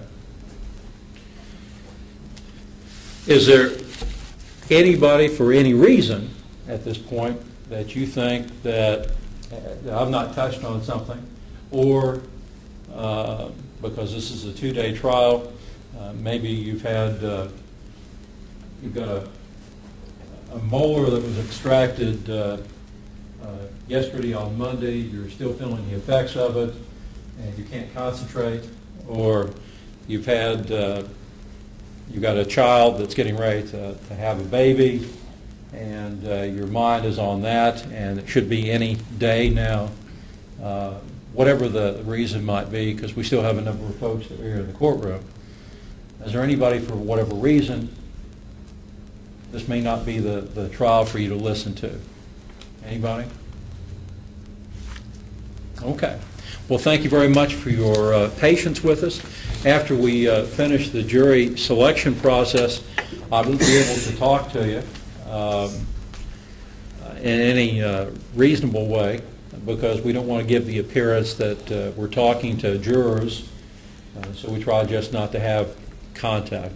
I would encourage and ask that once you're finished with your jury service, if you see us out on the street, see me or see Kate Hendrickson, who I work for, out on the street, or even if you see the defense counsel out on the street, if you saw something that you think was good or bad that we did, please let us know, because we really need that feedback, because if we're doing something that is irritating to you, we certainly don't want to do that, because we want to try to communicate and try to get our message out clear and concise. And if there's something that we're doing that is distracting or something that we should not be doing, we need to find out so that we can stop doing that. But it's been a pleasure talking with you. I look forward to having contact with you through the end of December for whatever cases that we may have in the future with you. And otherwise, we'll be seeing you in a little bit. Thank you. Ms. Lumensato? Thank you. May it please the court. Ms. Lumensato. Ma'am. Ladies and gentlemen, good morning. Again. I just have a few questions, and I'm going to ask that you respond by raising your hand. There's a lot of you in front of me, and I am fully awake, I believe, but just in case, if you could give me a show of hands to some of these. We had talked about people who knew some of the witnesses that work with law enforcement, but I want to ask how many of you, by a show of hands, are actually related to someone who is in law enforcement? Okay. Can you tell us who that is? Colin Thomas, which is Maysville City Cop, and then Terry Fryman, which is Sheriff. And how are you related? Cousins. Okay. And based on the fact that these are your cousins, would that have an effect on how you hear testimony, or would you believe that a police officer is more believable than another witness who is not a police officer? No, ma'am. Who else raised their hand? I'll start here and work my way back. Terry Fryman's brother-in-law. I'm sorry? Terry Fryman, he's my brother-in-law. He's your brother-in-law. And you also know Agent Fagan, correct? And how do you think that will affect your ability to listen to the evidence? Okay. Do you think that that would affect your ability in saying a police officer's testimony is more reliable than a non-police officer's testimony? It could?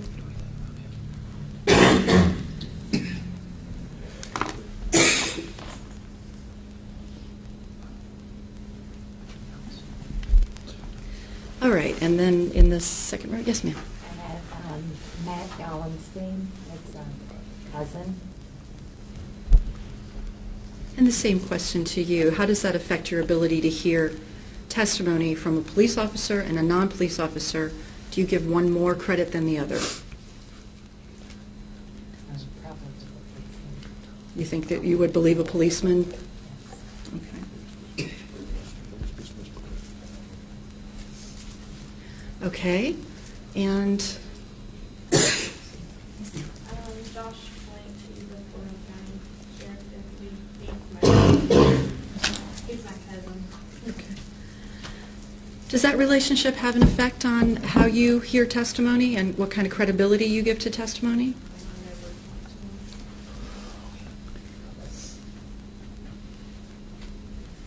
Yes, sir.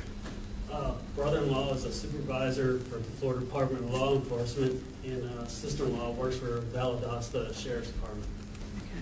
So they're down there in sunny Florida right now, enjoying Yes, ma'am. warmer weather. Does that affect your ability to fairly weigh the testimony of a police officer versus a non-police officer? I don't think it would have any effect. You think that you could say, police officer may not be credible? Yes, ma'am. Yes, ma'am. My brother-in-law, Chuck Fritz, works with Patrick Ball. He retired from the state police and works with Patrick. How do you feel about the testimony of police officers versus a non-police officer? It would be a little difficult to not believe Chuck if he was testifying, but maybe anybody else, I don't think it would, but Okay. my own brother-in-law, I think it would be. All right. Okay. How about anyone here? Has anyone here ever in the past worked in law enforcement or is currently working in law enforcement? No? Okay. And how about close friends? People that you, other than the people who've already told us about knowing some of the witnesses, anybody particularly close friends with an officer or a law enforcement officer of any kind? Okay. Now I saw some agreement here when Mr. Atkins was discussing the drug problem here in Mason County, and I would argue there's a drug problem throughout the country. How many people, by a show of hands, believes that the drug problem in Mason County has been getting better over the years? How many believe that it's been getting worse? It's pretty much everybody? Almost everybody? How many people believe that our laws that we have regarding drug crimes are too lenient?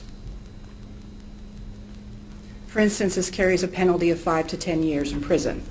Who believes that's not harsh enough? Okay.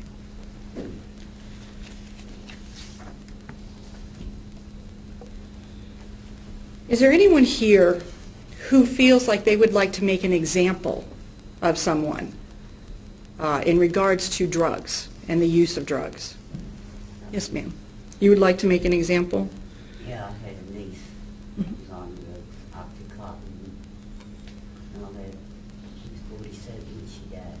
She looked like she was 37. I mean, it was just a hard thing.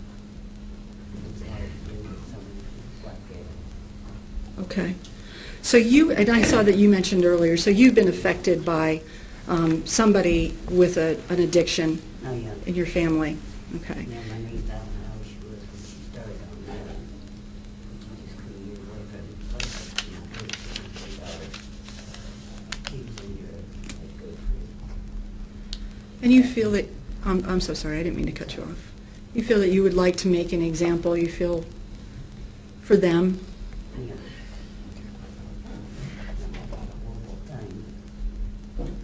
Well, let's talk about that a little bit more, because I want to, I know that there was, I didn't really get a clear response to this. I understand that you've been affected by that. Let's talk about addiction. How many people, we're not going to go into details, but how many people's lives have been directly affected by an addiction or someone in your family with an addiction? Okay. Based on that, does anybody feel particularly strong about the issue of making an example or getting some sort of closure, in this case, for that issue? Okay. There's also going to be another issue brought up in this, which is the issue of forfeiture of property. And what I mean by that is the authorities... May we approach?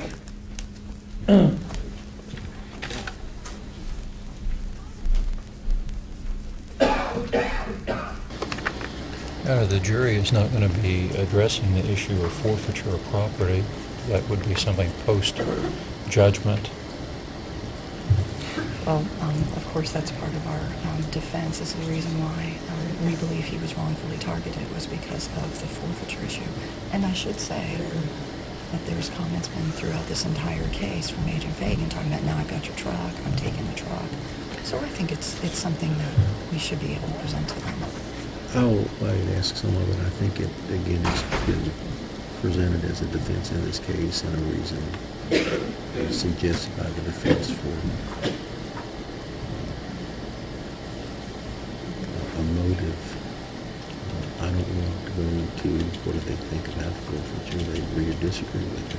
If you want to ask it in context of whether it might affect their testimony or not, do it. But Can I ask about if I think that can have a negative effect on police enforcement, that can become more important to a police officer than... I'll let you ask that, but I don't want to necessarily suggest to the jury that a consequence of this is forfeiture, because again, as Mr. Atkins says, I believe there's case law that says that you don't end up you don't get to detail what the consequences are.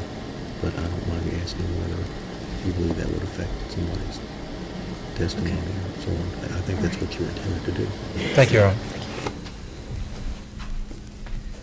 Okay, so the issue of forfeiture, you'll be hearing things about that. So I want to know how many people here think that forfeiture, where a police agency or a police officer seizes the property of an individual who they believe is, or who has been convicted of a crime, how many people here feel that that could have a negative effect on the judgment of the police officer? Is that not clear enough? There looks like some confusion. All right. Is there anyone here that believes it's possible that when forfeiture is involved and property is involved, or money, large sums of money are involved, that that can have an effect on the judgment of the investigating agency? Is it possible that an investigating agency might choose one suspect over another based on what they see as potential forfeiture? Is there anybody who thinks that's possible? Okay. Is there anyone here who's ever had their property forfeited? Anyone here who's had their property taken by the government? Okay. And we had talked briefly about the burden that the Commonwealth has in proving this case. And you understand that that burden is solely with the Commonwealth. Is there anyone here that believes I will need to prove something? Anyone? Are you nodding? Okay. Is there anyone here that believes I need to prove that my client is innocent? Is there anyone, are you nodding? Mm-hmm. You are? You believe that I would need to prove that my client is innocent? No. Okay. And actually, the burden rests solely with prosecution and not with me. Okay. Is there anyone here that disagrees that at this time, at this moment, my client is innocent? Mm-hmm. Who agrees by a show of hands that my client is innocent? You don't know? Okay. Innocent until proven guilty beyond a reasonable doubt. Right? How many of you walked in here today, looked over at my client, and thought to yourself, I wonder what he did? I wonder what he's guilty of? Show of hands, please. Okay. Do we all agree that until proven guilty, by the testimony, by the evidence heard only from here, my client is innocent? Thank you. I think that that's all I have for right now. Thank you. Could I have counsel come up, please?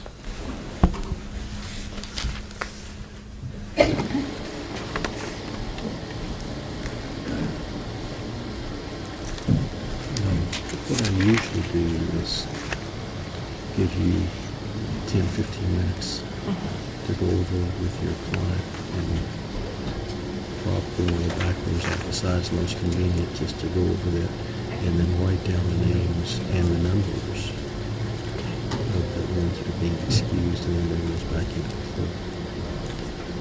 I do have motions, Sister, for cause. I just didn't want to interrupt Right. to do that. The reason I brought you up here. Okay. What motions do you have for cause? The first one would be Ms. Dottie. I actually don't have the number. Okay. Dottie Page. Sitting on the first row. She said she would want to make an example. She's had some personal impact from this. Okay. Mr. Atkins, I think probably that's right. She did say that she would want to make an example. And I think that would be okay. Okay. I did write that down.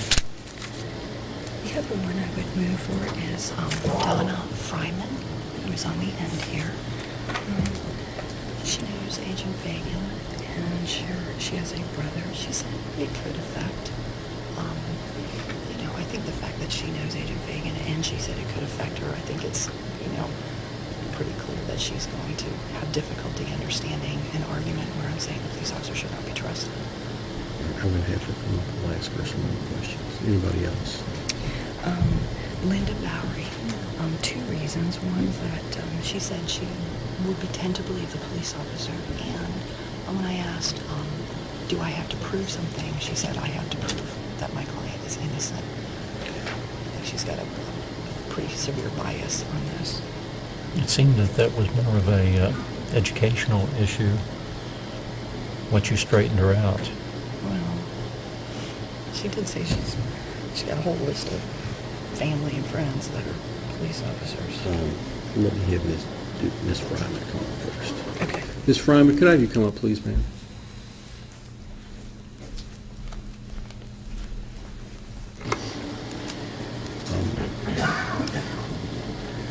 There was some discussion with you with regard to a police officer's testimony and so on, and we wanted to ask a few more questions about that. Would you automatically believe what a police officer said on the stand to be true? No. You had given a somewhat vague answer to a question, and I think I may have written it down, that in some cases it could mean a police officer's testimony could be given more weight. Can you tell us how you feel about situations where a police officer gives testimony as opposed to somebody else? I think I would try to weigh it fairly, but if it was my brother-in-law, I would probably sway towards him, just because of family. And that's Terry Fryman, but he's not Right. He's not a witness in this case. Right. Do you believe in your heart that you could judge the testimony and the credibility and weigh it according to your what you observe on the witness stand, the logic of their position, whether it's confirmed by other evidence in the case and so on? Do you think you can use your experience and give a fair and impartial trial to both sides in this case? I think I could. Do you come in thinking that if there's law officers testifying on one side, that case is more likely, as you sit there at the beginning, more likely to be correct than the other side? I think I would listen with, an unbiased opinion to both sides. All right, and you think you could give a fair verdict in this case? I think I could. Ms. Lewis, I don't have any questions. Just wanted to ask you, you said that, one of the witnesses, Agent Fagan, in this case. So what about his testimony in particular? Do you believe that because he's a police officer and because you have these connections, do you believe that what he said, you would automatically say that was credible, and you would have a difficult time thinking it wasn't I believable? would weigh it impartially. Okay. Okay, thank you, ma'am. And Mr. Atkins, any questions? All right. I think I'm going to leave her alone. Let's bring Ms. Bowery out. Ms. Bowery, could I have you come up, please, ma'am? Ms. Bowery? It's all right. I didn't say it very loudly.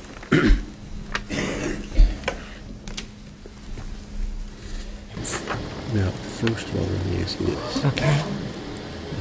Do you understand that as a person, that the indictment has no evidentiary effect whatsoever?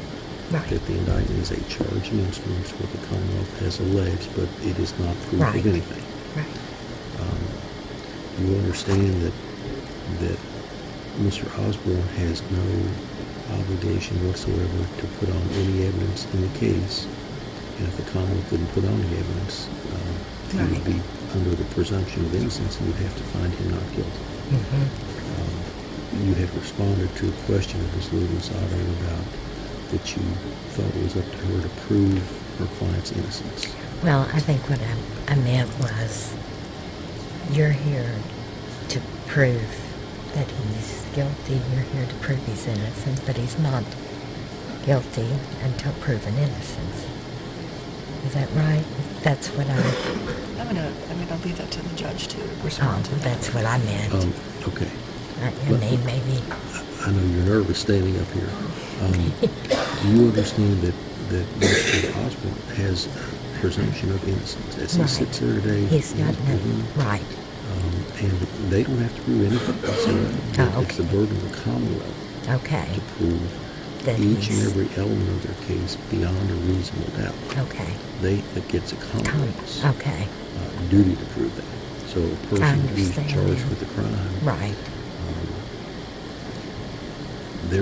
they would be found not guilty unless it were presented to the satisfaction of the jury beyond a reasonable doubt that they were guilty. Okay, gotcha. Can you accept that? Yes. If that's the instruction of the court? Yes. Do you have any difficulty with that, or no, I do not. Any reluctance to do that whatsoever? No.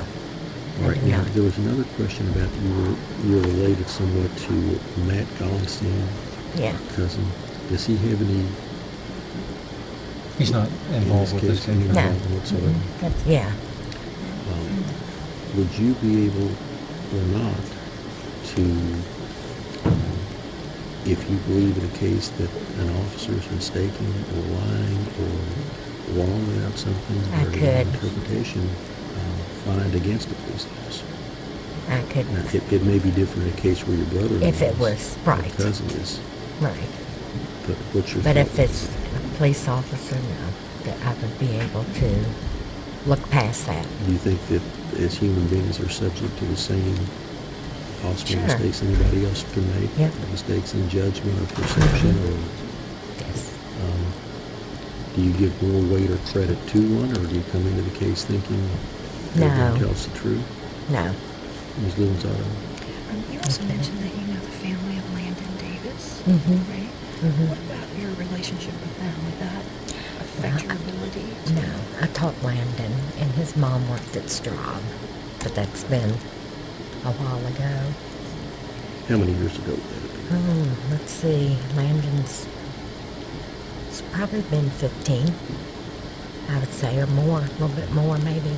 Have you had any contact with him since? Well, his mom I see every now and then, to say hi to her. She doesn't work at school anymore. Okay. Yeah. If the defendant did not put any witnesses on at all, would you be able to still, if you believed the testimony of the Commonwealth fell short of proving all the elements beyond a reasonable doubt, but the defendant didn't put anyone on, would you still be able to find him not guilty? Yes. That's all we have. I mean, I think I know Joey from, did he go to Ripley? I believe so. My husband's taught him, and I think he was a friend of my stepson's for a while. Okay. What's your stepson's name? Chris Barry. Chris Barry. Barry. B-O-W-E-R-Y. Do you know anything positive or negative about Mr. Osborne that would affect your I've heard some things my husband has said, but you didn't ask if anybody knew him. Well, I was kind of waiting. Okay, let me ask you that then. What have you heard about? That he's gotten into some trouble. But I mean, not you know, not anything to do with this. You don't know what kind of trouble he would have gotten into? That's when he was in school. When Doug taught him. Grades, high school. Okay. Ms. Bowery, let me, out of an overabundance of caution in this case, I think you try your best to be fair and impartial, but it seems that if you had some information about Mr. Osborne, that he'd been in some kind of trouble, I'm reluctant to take a chance to leave you on because I know. It might be, there might be perception if you've heard some bad things about I it. You know. might have a tendency to do it, but again, I think you try your best to be fair, but I think it'd be safer for me not to let you serve on this particular case. Okay. Okay, so I will excuse you. Thank you. Thank you. Thank you, ma'am. I think I will leave. We did ask about if anyone knew Robert Osborne. Do you think I need to go over that again? There Because was I no thought we- questions. I didn't ask any questions about that, and I don't think that you did either. I think that it was in the judges in your initial You statement. just introduced him, but I don't think you asked anybody about questions regarding him. It might be good I if think it's important enough if you want to ask. Maybe just need to clarify I'm going that to just call in you. case I'm somebody going to call caught one him. more up though. Okay. Is there anybody else that she was wanting to? Not for cause. Okay. Let's call one more, please. Roger Dale Hughes.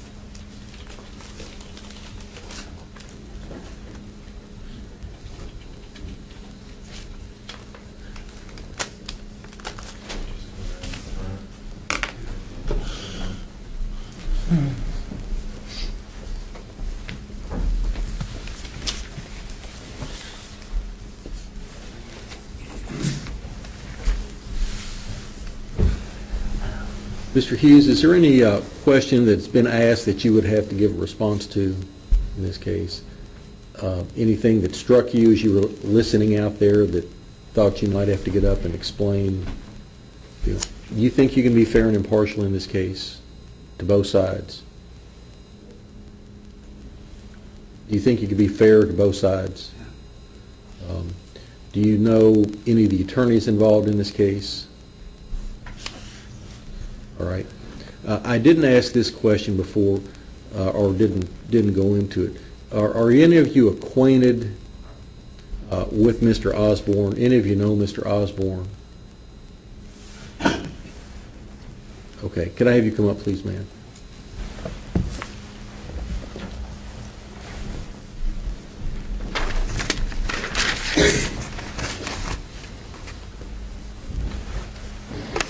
If I can tell us your name for the record. Sheila Hornback. Okay. How do you know Mr. Osborne? I just know him from where I worked at in Aberdeen.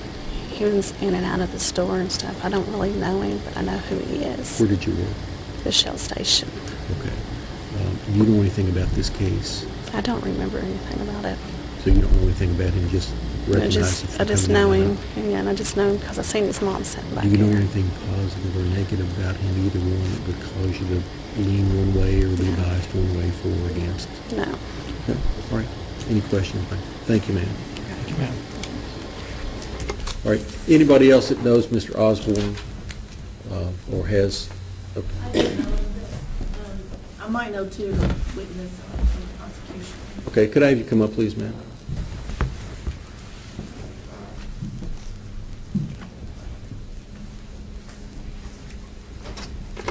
I don't know their last Can you name. state your name for the record? Janet B. Mitchell. I don't know their last name. Is that Corey and Christina? I don't know what their last name is. I just know them by their first name. Okay. And I know they live over in Ohio somewhere. Do you know anything about this case? Do you know anything about them, positive or negative, that would affect your ability to be fair to both sides? in this No, case? because I really don't have opinion about either of them. I wasn't for sure, but I thought I'd let you know. I might know them. I'm not 100% sure. Where might you know them from? Through my husband. he knew him from a long time ago, but we haven't talked to him or anything like that. And I think 4 years, 3 years, 4 years. Okay. Any positive or negative association with him? No. I just like here and there just say hi or something. That was about it. Any questions? Did you say that you thought you knew Robert Osborne? No, I don't know him. Okay. No. I just want to clear that because I appreciate didn't. that, ma'am. All right. Any other questions? All right. Thank you, ma'am. Okay. With regard to. I think that's it. Okay. Anything anybody else want to ask? Okay. So you made a motion, and Ms. Valerie and I've sustained that. Ms. Fromm, I'm going to leave on. I think she'll be okay based on her explanation. Okay. And Ms. Dugan, we did execute, didn't we? She's gone. Anybody else? You're gonna talk to Miss David. I mean, Toddy. You're gonna talk. Oh, is she here? She's still here? She's still here. We didn't call her up. We talked to Miss Fryman first. And she was the one that said she would like to make an example. That's Ms. Dugan. Toddy did. Ms. Dugan, could I have you come up, please, ma'am?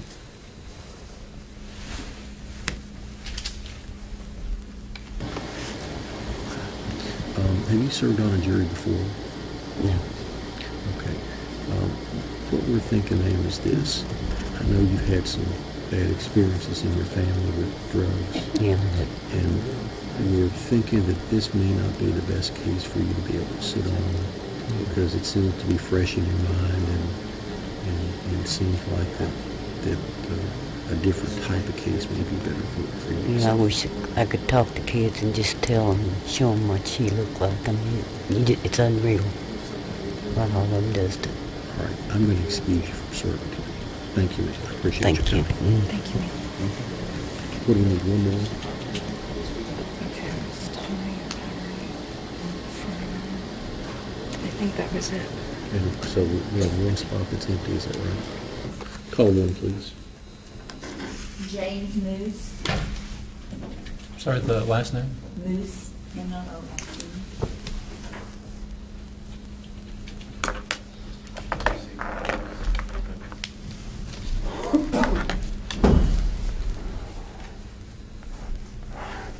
Mr. Moose, you've heard the questions that were asked. Would any of you have given an answer that you think would require an explanation?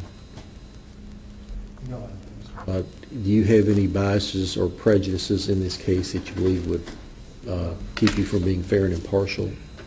Ever represented or worked with any of the attorneys involved in this case? No.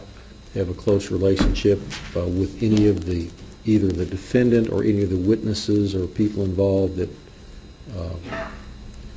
you would question your own ability to be fair and impartial? No.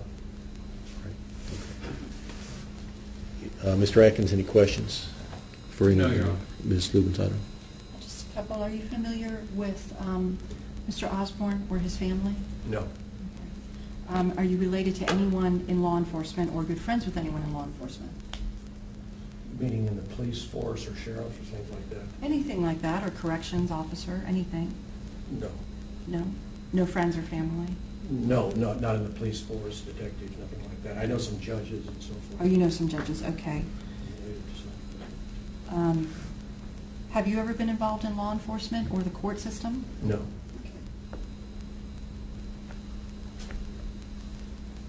Do you believe it's possible for a police officer to be wrong? Yes. That's all I have now. All right, counsel. If I can have you come up, please. I'm going to propose to give them a 15-minute break, let y'all exercise your preference, and then just have them come up here. When you're through, if you can just hand your strikes to the clerk, and they'll compile them, and then we'll start from there. 15 minutes, you think, be enough? Yes. All right. Okay, thank you. All right. Ladies and gentlemen, at this time, we're going to take a 15-minute break. Don't talk about the case. Don't let anybody talk to you about the case. Don't discuss it among yourselves. Do not form or express an opinion about the case until it's been finally submitted to you for your decision. If anybody does attempt to talk to you about the case whatsoever, please let me know. And also, at no time should you conduct any independent investigation of any type, whether it's asking questions, doing research, getting online, or in any other way. The only evidence that you're allowed to consider is what's presented to you in court, and of that evidence, what you choose to believe, give the weight and credit to that. So with that admonition, let's take a 15-minute break, and when you return, if I can have all the jurors, not just 31, but any other jurors as well, please return to the courtroom in the same place as you are. 15 minutes, please.